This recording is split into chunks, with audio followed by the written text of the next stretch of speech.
नमस्कार शेतकरी मित्रांनो. खरीप सीजन आता तोंडावर आलेला आहे आणि आपल्या भागातील मुख्य पीक म्हणजे सोयाबीन.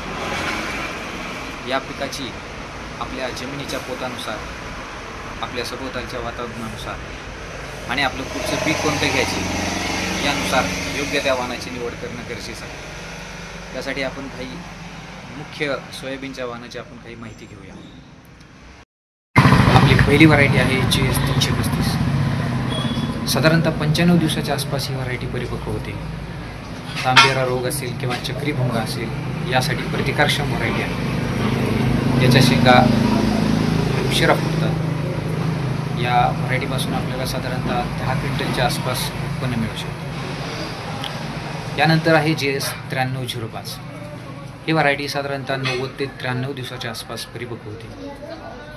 महत्त्वाचं म्हणजे ह्या व्हरायटीमध्ये 35 दिवसामध्ये फुलोरा दिसायला लागतो. यामुळे साहजिकच ही व्हरायटी कमी दिवसामध्ये परिपक्व होते. साधारणतः 90 दिवसाच्या आसपास ही व्हरायटी परिपक्व होते. उत्पन्नाचा विचार केला तर ह्या व्हरायटीपासून आपल्याला 8 ते 10 क्विंटलच्या आसपास उत्पन्न मिळू शकते. यानंतर MA US 612 ही व्हरायटी देखील 93 ते 98 दिवसाच्या आसपास परिपक्व होते.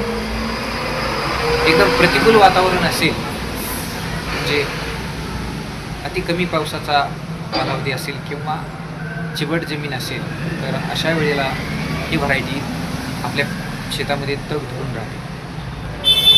म्हणजेच कमी ओलावा असेल किंवा चिबट जमीन असेल या दोन्ही प्रतिकूल वातावरणामध्ये ही व्हरायटी तग धरू शकते. याच्या शेंगा सर्वात महत्त्वाचं म्हणजे याच्या शेंगा परिपक्व झाल्यापासून 10 दिवसापर्यंत फुटत नाहीत. यामुळे काढणीच्या वेळी जर पाऊस असेल तर आपल्याला थोडीशी सवलत मिळू शकते.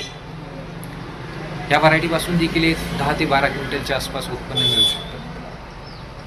यानंतर आहे KDS 753 म्हणजेच आपण ज्याला फुले किमिया असं म्हणतो.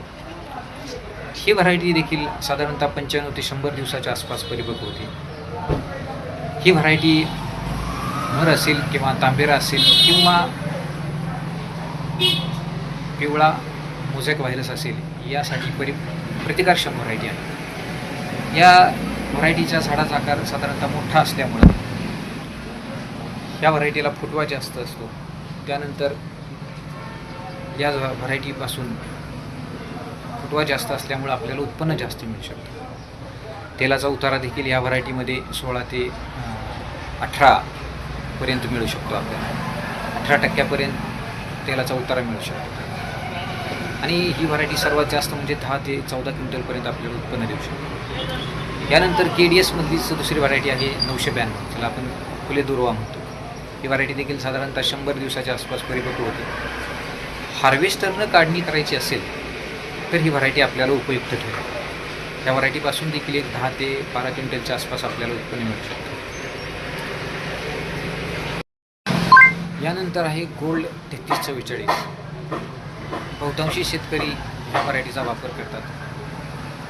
प्रसिद्ध अशी व्हरायटी आहे. ही देखील आपल्याला 95 ते 100 दिवसाच्या आसपास परिपक्व झालेली बघायला मिळते. ह्याची पानं निमुळती असल्यामुळं याचा दाटोळा कमी होतो आणि साहजिकच याच्या शेंगा बुडापासून आपल्याला बघायला मिळतात. उत्पन्नाच्या बाबतीत देखील ही व्हरायटी आपल्याला 10 ते 13 क्विंटलच्या आसपास उत्पन्न देऊ शकते.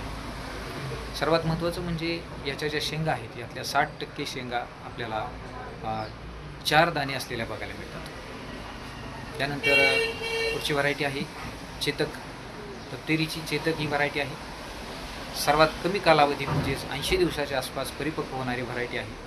ज्याला पुढील हंगामामध्ये कांद्याचं उत्पन्न घ्यायचं आहे यांच्यासाठी ही उपयुक्त व्हरायटी आहे. आणि उत्पन्नाचा विचार केला तर 8 ते 12 क्विंटलच्या आसपास ही उत्पन्न देऊ शकते. या सर्व व्हरायटीपैकी आपल्या जमिनीसाठी, आपल्या सभोवतालच्या वातावरणामध्ये आपल्याला पुढचं पीक कोणतं घ्यायचं आहे याचा विचार करता आपल्याला हे सर्वात महत्त्वाचं नगदी असं सोयाबीन पीक आहे. यामुळं हे सगळ्यात महत्त्वाचं पीक आहे.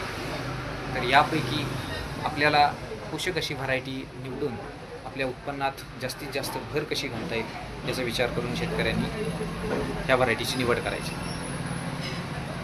यानंतर ही याच्या अधिक माहितीसाठी आपल्याला सोयाबीन पिकाच्या अधिक माहितीसाठी आपल्याला संपर्क करायचा आहे. खाली नंबर दिलेला आहे, त्यावर संपर्क केला तर इतर आणखी माहिती आपल्याला पाहिजे असेल तर आपण कॉल करू शकता. यानंतरचा आपला व्हिडिओ असेल